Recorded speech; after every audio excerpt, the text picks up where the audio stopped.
आज सुप्रभात छात्रों, आज हम लोग पढ़ने जा रहे हैं हिंदी का पाठ संख्या 3।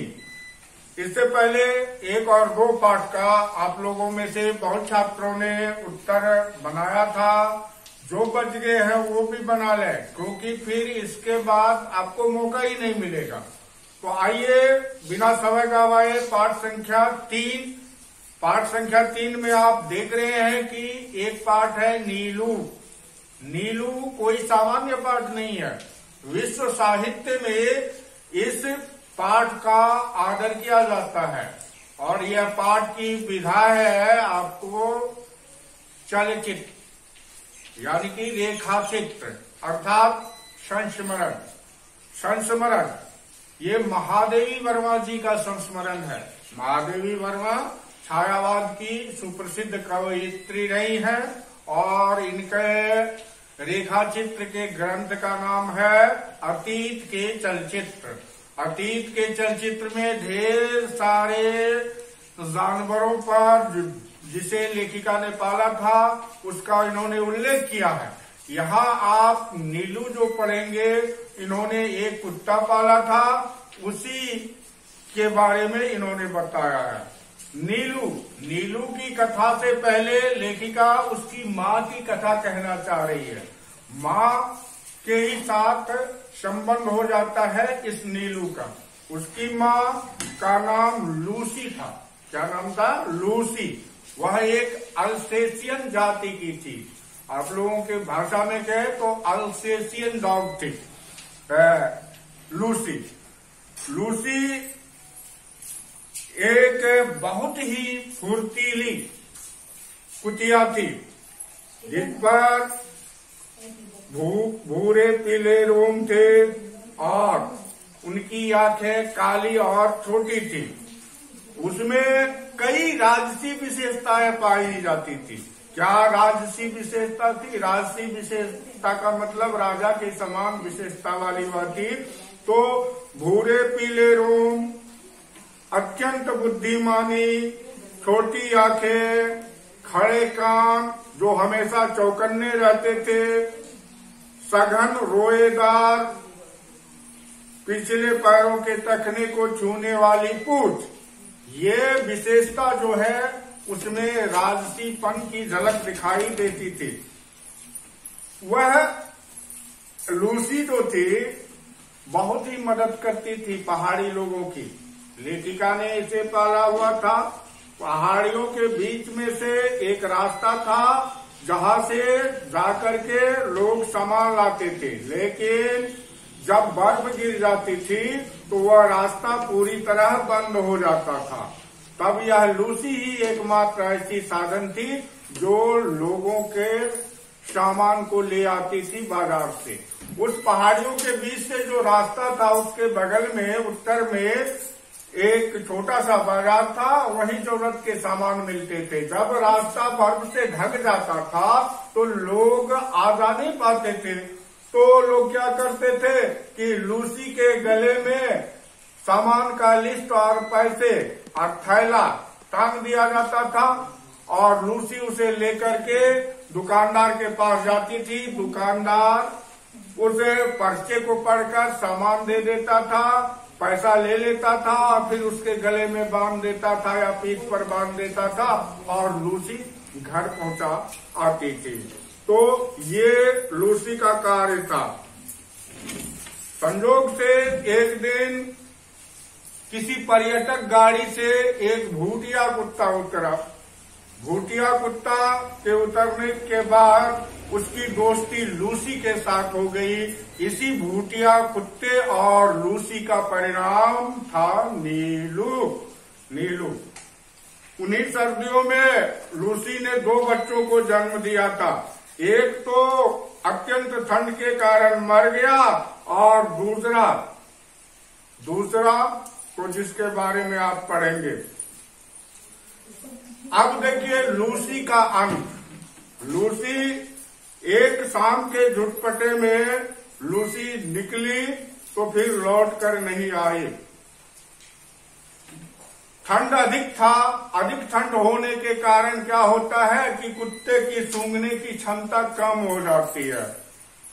वह लकड़बग्घे की गंध को सूंघ नहीं पाई और लकड़बग्घे ने उसका आहार कर लिया। इस तरह लूसी का अंत हो गया।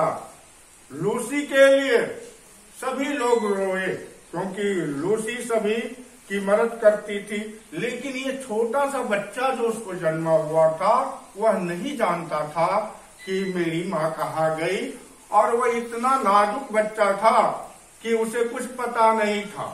तो लेखिका ने क्या किया कि उसको माँ का एहसास दिलाने के लिए एक ऊन के टोकरे और फिर फटे स्वेटर का एक घर बना दिया, यानी कि एक टोकरे में रख दिया और फिर उसमें उस बच्चे को डाल दिया।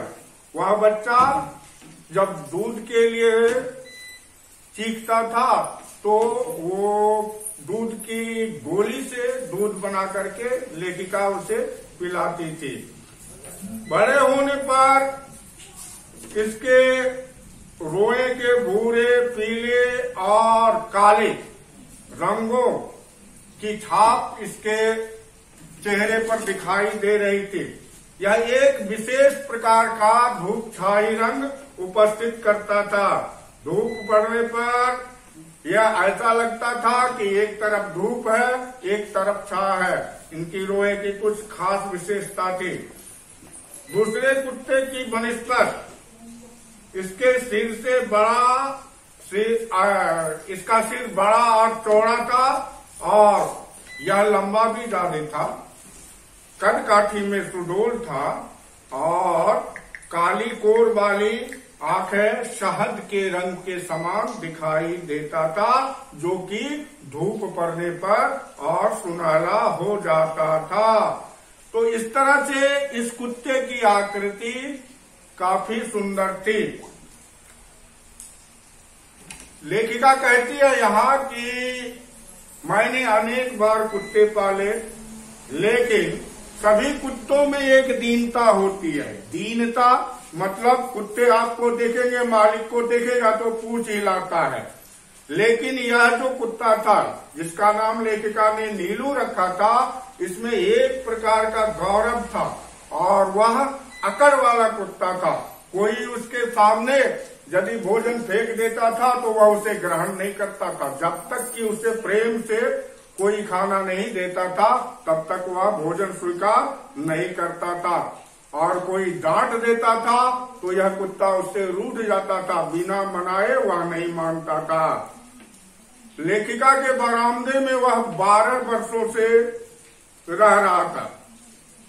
जिसकी ऊपरी सीढ़ी पर वह बैठा रहता था और जो भी लेखिका के पास मिलने जुलने आता था सबका निरीक्षण करता था, और यदि कोई परिचित व्यक्ति आता था तो लेखिका के कमरे में या पहुंच जाता था और दरवाजे पर तब तक खड़ा रहता था जब तक कि लेखिका का जवाब न आ जाए कि मैं आ रही हूँ, और यह जवाब सुनने के बाद वह पुनः बाहर आ जाता था। कुत्ते भाषा नहीं जानते, केवल ध्वनि पहचानते हैं। ये लेखिका का शब्द है कि कुत्ते को हम लोग क्या कह रहे हैं वो उसको समझ नहीं पाता है, लेकिन ध्वनि को जरूर ही वह ग्रहण करता है। नीलू का ध्वनि ज्ञान काफी विस्तृत था और इतना गहरा था कि उससे कुछ कहना भाषा जानने वाले मनुष्य से बात करने के समान था। रास्ते में यदि कोई उससे कह देता था कि तुम्हें गुरुजी बुला रही है, गुरुजी बोले तो महादेवी जी को सभी लोग प्रेम से गुरुजी कहते थे, तो गुरुजी बुला रही है तो उसी क्षण नीलू दौड़कर बरामदा 4 दीवारी कूदता हुआ लेखिका के पास आ जाता था। और जब लेखिका कह देती थी कि अभी कोई काम नहीं है तुम चले जाओ, तो वह वहां से टलता था, नहीं तो वह बिना हिले डुले लेखिका के सामने खड़ा रहता था। इस नीलू में 2 कुत्ते का मेल था। एक तो अल्सेशियन डॉग लूसी उसकी माँ थी और भूटिया कुत्ता उसका पिता था। तो भूटिया कुत्ता काफी हिंसक और क्रोधी होता है और अल्सेशियन डॉग जो होता है वह शिकार करने में माहिर होता है। यह दोनों ही गुण नीलू में आ चुका था, लेकिन कभी भी इस नीलू में हिंसक प्रवृत्ति लेखिका ने नहीं देखा था। कभी किसी पशु पक्षी पर वह नहीं झपटता था, वह किसी पशु पक्षी को कभी मारता था। अब देखो, ये नीलू जो है अन्य कुत्तों से अलग किस तरह से है कि लेखिका के बंगले में जो रोशनदान जिससे कि घर में रोशनी आती है, वहां गोरैयों ने घोंसला बना दिया था। तो उस घोंसले से जो अंडे या चूजे गिर जाता था, उसे वह बड़े प्रेम से देखता था और उसकी रखवाली करता था। जब कोई चूजा गिर जाता था, छोटा सा बच्चा, तो उसको मुंह में दबा करके लेखिका के पास ले जाता था, जब तक लेखिका उसे उसके घोंसले में नहीं रखने को तैयार होती थी, तब तक वह उस चूजे को मुंह में दबाए रखता था। इसके बाद उसकी पहरेदारी की कथा है। किसी भी कुत्ते और बिल्ली को वह फटकने नहीं देता था। कुत्ते और बिल्ली, अन्य कुत्ते और बिल्ली इस ताक में रहता था कि इस चूजा को लिए हुए, लेकिन नीलू के रहते ऐसा नहीं हो पाता था। अब लेखिका ने कई प्रकार के जीव जंतु पाले हुए थे। खरगोश पाला था लेखिका ने, गाय भी पाला हुआ था, बिल्ली पाले थे, मोर पाले थे, यानी कि पशु पक्षियों से गजब का लगाव था लेखिका का। तो उन्होंने खरगोश पाले थे। खरगोश क्या करता था कि वह बड़ा खरगोश आगे जाकर मांद खोदता था। मांद जिसको बिल कहते हो, उसमें रहना खरगोश को ज्यादा पसंद होता है कि खरगोश बहुत ही कोमल प्राणी होता है, डरपोक प्राणी होता है। तो आगे वाला खरगोश बिल खोद कर अंदर जाता था और पीछे खरगोश का जो अन्य समूह होता था वह आता जाता था। लेकिन वहाँ एक बिल्ला था जो खरगोश को झपट कर मार देता था। नीलू को जब यह भनक लगी तो वह खरगोश की रखवाली के लिए तैयार हो गया। उसने एक दिन यह देखा कि एक खरगोश बिल खोद कर अंदर गया है और बिल्ला हाथ लगाया हुआ है, तो खरगोश बिल से बाहर न निकले इसके लिए वह बिल के रास्ते पर बैठ गया मुंह पर, ताकि उसे बाहर आने से मना किया जा सके। ठंड का मौसम था। भर रात वह खरगोश की पहरेदारी करता रहा। उसे ठंड लग गई, वह बीमार हो गया।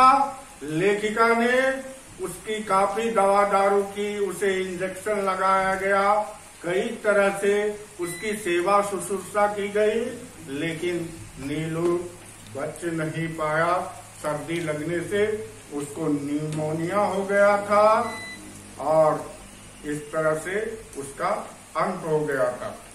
अब एक और किस्से का बयान करती है लेखिका कि एक बार मोटर दुर्घटना में इसकी एक्सीडेंट हो गई, यानी लेखिका का एक्सीडेंट हो गया था। लेखिका को अस्पताल जाना पड़ा था। शाम तक तो नीलू लेखिका की प्रतीक्षा करता रहा, लेकिन जब आदमी, कई लोग यानी उनके नौकर लेखिका के चादर कंबल लेने के लिए आया कमरे में, तो नीलू को कुछ भनक लग गई और वह 3 दिन तक बिना खाए पिए रह गया। अंत में लेखिका के आग्रह पर डॉक्टरों ने नीलू को साथ रखने की अनुमति दे दी और जहां लेखिका बेड पर लेटी हुई थी वही आकर जमीन पर वह नीलू बैठ गया और उसके बाद प्रतिदिन वह अस्पताल जाने लगा। डॉक्टर और नर्स से वह पूरी तरह परिचित हो गया था। नीलू को 14 वर्षों का जीवन मिला था, यानी 14 वर्ष तक नीलू जीवित रहा और मरने तक वह लेखिका के ही पास रहा। लेखिका के अनेक देव जंतु थे लेखिका के पास, लेकिन शायद बहुतों का नाम वह भूल चुकी थी, लेकिन लेखिका नीलू को नहीं भूल पाई। तो ये आपकी कथा थी, विश्व प्रसिद्ध कथा है। इस पर आपको जो प्रश्न उत्तर है वो सारे बनाने हैं, ये बार बार कहने की बात नहीं है। आप यहाँ देखेंगे प्रश्न में तो आपको मौखिक प्रश्न मिलेगा, बहुविकल्पी मिलेगा, उसके बाद लिखित प्रश्न मिलेगा कि लूसी की मृत्यु कैसे हुई। तो अभी आपने देखा कि उसे लकड़बग्घे ने मारा था, तो उसको आप किस तरह से लिखते हैं वह आप जानिए। लूसी के स्वभाव की क्या विशेषता थी, किस तरह की प्रवृत्ति थी लूसी में, तो वो बताना है। नीलू का कैसा स्वभाव था, वह सबके लिए आश्चर्य का विषय क्यों था, फिर सबके सो जाने पर नीलू क्या करता था, नीलू ने खरगोशों की जान कैसे बचाई। तो ये सारे आप लोगों के पास पुस्तक उपलब्ध होगा। तो ध्यान रहे कि आपका मौखिक, बहुविकल्पी और लिखित प्रश्न जो कि पृष्ठ संख्या 21 और 22 में है, इसका उत्तर आप लोग लिख करके मुझसे जरूर ही साझा करेंगे। आप लोग घर में सुरक्षित होंगे, स्वस्थ होंगे, प्रसन्न होंगे, लेखन और पठन का कार्य करते होंगे। करते रहिए, खुश रहिए। फिर मिलते हैं। धन्यवाद।